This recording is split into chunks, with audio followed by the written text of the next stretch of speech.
नमस्कार. आज 1 मार्च. साल्हेर महाराष्ट्रातील सर्वात उंच किल्ला इथे आम्ही जाण्याचं ठरलं आहे. मी व माझ्यासोबत माझा पुतण्या ध्रुव. आम्ही सर्वात उंच अशा किल्ल्याकडे प्रस्थान करतो आहोत. सकाळचे जवळपास 8:15 झालेले आहेत आणि आम्ही भल्या पाठे निघून गडाच्या पायथ्याशी पोचलो आहोत. 2007 जेव्हा आलो तेव्हा हा रस्ता नव्हता, परंतु स्थानिक लोकांच्या प्रयत्नातून बऱ्यापैकी गाडा रस्ता हा पायथ्यापर्यंत नेलेला आहे आणि ह्याच मार्गाने आता आम्ही पुढे ह्या किल्ल्याकडे प्रस्थान करणार आहोत. तुम्ही पाहू शकतात, स्थानिक वन विभागाने ह्या ठिकाणी वेगवेगळे टावर्स उभारलेले आहेत आणि हाच सह्याद्रीचा अथांग परिसर, जिथून सह्याद्रीचं मनोहरी दृश्य आपल्यास दिसतं आहे आणि पूर्वेला हा अरुणोदय आपण पाहू शकतात. थोड्याच वेळात आम्ही आता पायवाटेच्या दिशेने, जिथे पायऱ्या दिसतात तिकडे जातो आहोत. संपूर्ण परिसर हा अतिशय आल्हाददायक अशा वातावरणात न्हाऊन निघालेला आहे. सकाळचं वातावरण आणि येथील प्रसन्न वातावरण आपण पाहतो आहोत. नुकताच फाल्गुन संपून चैत्र पालवीच्या दिशेने वृक्ष वाटचाल करतायत आणि हे भर उन्हाळ्यात हिरवळीने नटलेलं असं हे झाडे आपल्या नजरेस समोर दिसत आहेत आणि हा अथांग असा पसरलेला साल्हेरचा कडा आपल्या दृष्टिक्षेपात येतोय.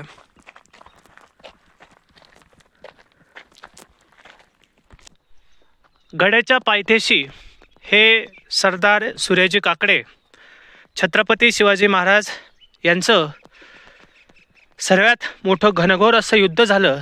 त्या युद्धात महाराजांचे घनिष्ठ असे मावळे सरदार सूर्याजी काकडे यांची ही तुम्ही समाधी इथे दिसते. ह्याच गडावर राजांसमवेत युद्ध करत असताना 1672 हा सरदार सूर्याजी काकडे हे ह्याच ठिकाणी वीरमरण आलं आणि त्यांची ही समाधीस्थळ ह्या स्थानिक लोकांनी इथे संवर्धित केलेली आहे. व हाच तो भगवा, ज्या भगव्यासाठी राजांनी स्वराज्य स्थापन केलं, अशा ह्या स्वराज्याचं तोरण हा भगवा इथे विराजमान आहे, फडकतो आहे. आणि ही सरदार सूर्याजी काकडे यांची समाधी. अतिशय खडतर रस्ता, पूर्ण दगडांची पायवाट आणि त्यातून आम्ही मुख्य पायवाटेकडे रस्ता शोधतोय. मध्ये माती, दगड, निसटणारे मोठे दगड येतात, तरी देखील ह्या सर्वांवर मात करून आम्ही मुख्य वाटेकडे जाण्याचा प्रयत्न करतो. वाटतंय की ही मुख्य वाट आहे, पण पूर्ण रस्ता हा भुलभुलैया प्रकारचा दिसतोय. जर योग्य पायवाट माहिती असेल तरच पर्यटकांनी आहे त्या वाटे मार्गक्रमण करावं, अन्यथा वाट चुकू शकते. आणि फायनली आम्ही जी वाट आम्हाला हवी होती त्या वाटेकडे जातोय. अतिशय बिकट असा रस्ता आहे, पूर्णपणे पायऱ्या पावसाळ्यातील पाण्यामुळे नष्ट झालेल्या आहेत, परंतु तरी देखील अवशेष मात्र सर्व काही सांगून जातात की ह्याच सह्याद्रीच्या मावळ्यांनी ह्याच पायवाटेने गड सर केला होता आणि त्याच पायवाटेने आम्ही पुढे जातो आहोत. तसं बघायला गेलं तर इंजिनिअरिंगच्या लास्ट इयरला असणारा माझा पुतण्या, सवय थोडी कमी तरी देखील माझ्या आग्रहाखातर तो ह्या किल्ल्यावर सर्वप्रथम येतोय आणि आम्ही आता ह्याच रस्त्याने पुढच्या दरवाजाकडे जाऊ. त्या कातळात कोरलेल्या पायऱ्या जिथे तत्कालीन व्यवस्थेने कातळ कोरून ही पायवाट तयार केली आहे आणि आम्हा पर्यटकांना मार्ग सुकर व्हावा यासाठी केलेली ही पायवाट. बरेचसे दगड ऊन वारा पाऊस यामुळे झिजलेले आहेत आणि 16व्या शतकापूर्वी देखील ह्या किल्ल्याची भरपूर असा बलाढ्य इतिहासची साक्ष देणाऱ्या या पायऱ्या आहेत. बऱ्याच प्रतीक्षेनंतर आम्ही पहिल्या दरवाजाजवळ पोचलो आहोत आणि पोहोचल्याचा आनंद हा काही औरच असतो. पहिल्या दरवाजाला हा बुरुज, अतिशय भक्कम बांधलेला बुरुज आणि दरवाजा आहे. दरवाजाचा विचार केला तर कोनाड्यात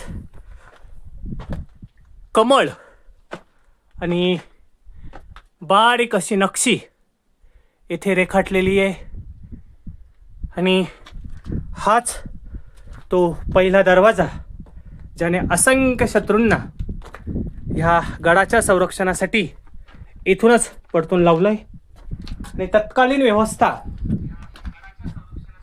गडाचं तसं दार हे दरवाजा मोडकळीस आलाय परंतु भग्न असे अवशेष हे साक्ष देतात आणि दरवाजाला संरक्षणासाठी ही मागे तत्कालीन अडकवण्यासाठी लाकूड अडकवण्यासाठी केलेली जागा आहे आणि हेच ते प्रशस्त असा साल्हेर किल्ला.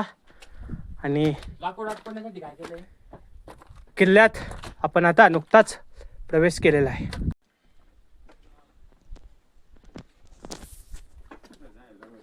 हे ना, पहिल्या दरवाजातून आपण गेल्यावर एक प्रशस्त जागा इथे आहे आणि त्यानंतर लगेचच हा दुसरा दरवाजा आपल्या नजरेस येतो. तिथे देखील पूर्वीच्या काळी इथे सुरक्षित अशी तटबंदी असावी परंतु ती आता सध्या नष्ट झालेली आहे आणि त्या ठिकाणी परत बनवण्याच्या मार्गात. गडाकडे येत असताना वाटेत हा गंगासागर तलाव आणि शेजारीच असलेलं हे रेणुका माता मंदिर आपल्याला भेटते. जर मंदिराचा विचार केला तर अतिशय सुबक अशी नक्षी आपल्याला इथे ह्या सभा मंडपात दिसते. सभा मंडपाचे फक्त अवशेष शिल्लक आहेत. पूर्ण सभा मंडप नाही आहे परंतु सभा मंडपाचे स्तंभ आपल्याला तत्कालीन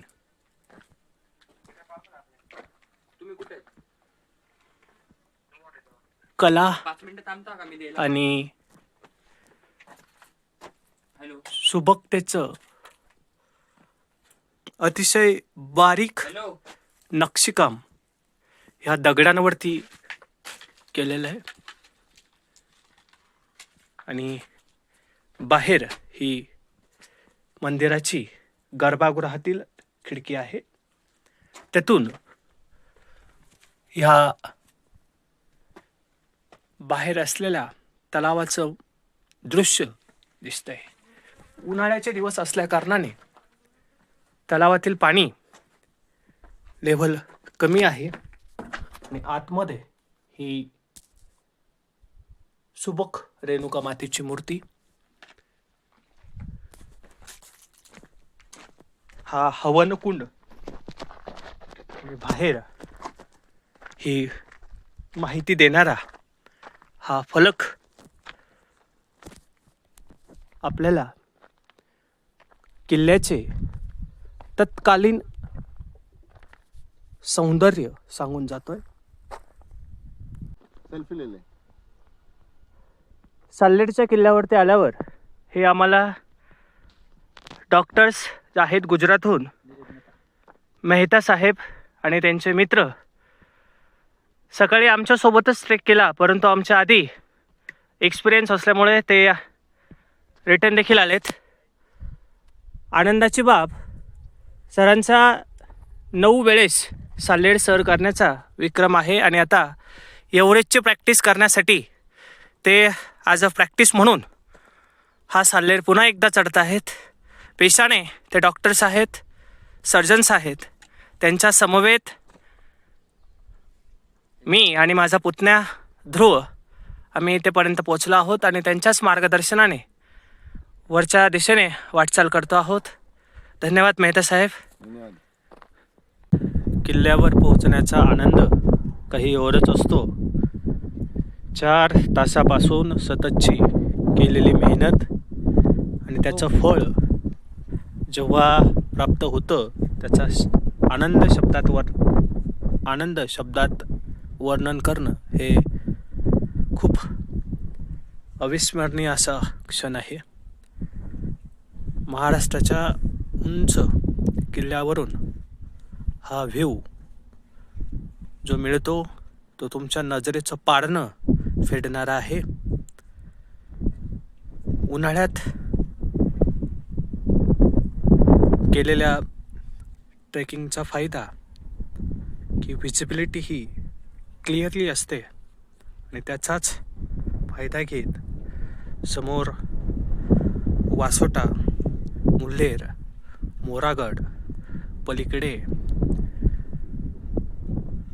मांगीतुंगीचे सुळके व इतर ज्ञात अज्ञात गडकिल्ले हे आपल्या डोळ्यांना दिसतात. समोर गंगासागर तलाव आणि हा तो साल्हेरचा गडमाथा ज्याच्या पाठीमागून आपण चालायला सुरुवात केली होती, याचा शेवट आज हा इथे होतोय.